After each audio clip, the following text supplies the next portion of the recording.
Hey everyone! In this video, I'll show you how to turn off ad blocker on Opera GX so you can browse without annoying interruptions. Let's jump right in. First, open up Opera GX on your computer. Now look at the top left and click the Opera logo.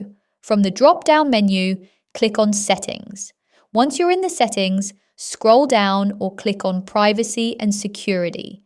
In the left menu, under Privacy and Security, find the section labeled Site Settings. Click on that.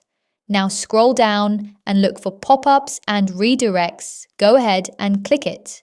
Here's the important part. You'll see an option that says Don't allow sites to send pop-ups or use redirects. Make sure that's selected. This will block most pop-ups and stop sites from redirecting you without permission. If you want, you can also manually allow or block specific sites by using the list right below. And that's it.